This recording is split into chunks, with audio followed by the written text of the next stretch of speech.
أقوى مكتبة مطابخ في الوطن العربي. في عالم تصميم المطابخ، كل تفصيلة بتفرق وكل ثانية بتوفرها في الشغل بتساوي وقت ومجهود وفلوس.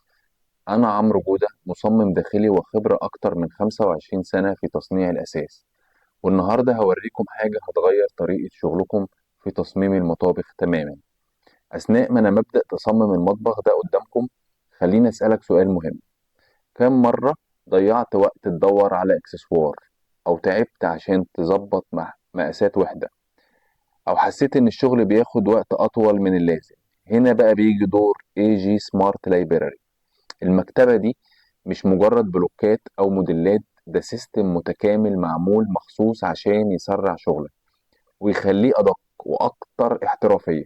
خلينا نبدأ خطوة بخطوة. دلوقتي أنا بحدد المساحة وببدأ أوزع الوحدات الأساسية للمطبخ، وهنا أول ميزة قوية في المكتبة، إن كل الوحدات جاهزة وقابلة للتعديل في ثواني. يعني بدل ما ترسم من الصفر، كل اللي عليك تختار وتسحب وتعدل المقاس وخلاص. خلينا نضيف وحدة طويلة.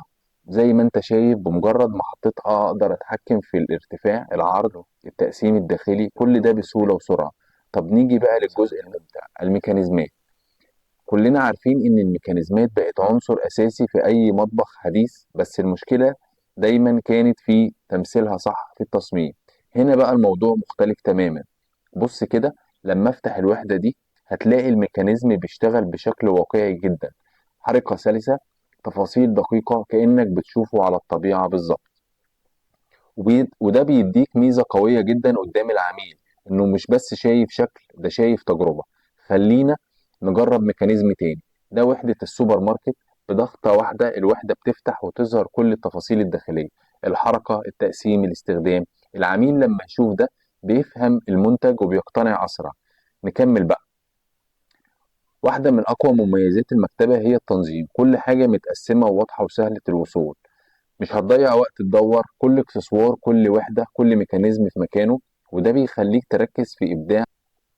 دلوقتي خلينا نضيف الأجهزة: فرن، مايكرويف، شفاط، كلهم جاهزين بموديلات واقعية تقدر تستخدمهم مباشرة في التصميم، وده بيساعدك تعمل ريندر أقوى وشكل نهائي أقرب للحقيقة.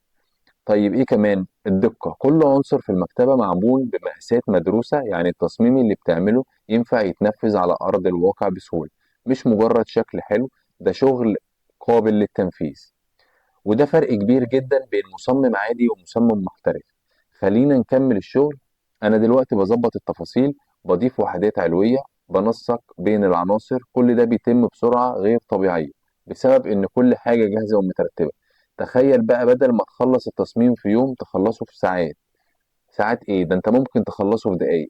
بدل ما تتعب في التعديلات تعملها بضغطة زرار.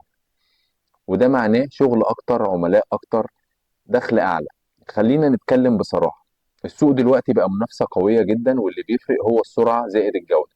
بتديك الاتنين. اي جي سمارت لايبراري حرفيا بتديك الاتنين: سرعة في الشغل وجودة في النتيجة، وده اللي أي عميل بيدور عليه. بص كده على التصميم بعد ما قرب يخلص: شكل متكامل، تفاصيل دقيقة، ميكانيزمات شغالة، وكل حاجة في مكانها. وده كله اتعمل في وقت قياسي. دلوقتي السؤال المهم: هل انت جاهز تطور شغلك؟ هل مستعد تنقل لمستوى تاني في التصميم؟ لو اجابتك اه، يبقى لازم يكون عندك اي جي سمارت لايبراري. ده مش مجرد اداة، ده استثمار في شغلك ومستقبلك. ابدأ من دلوقتي وخلي شغلك يتكلم عنك.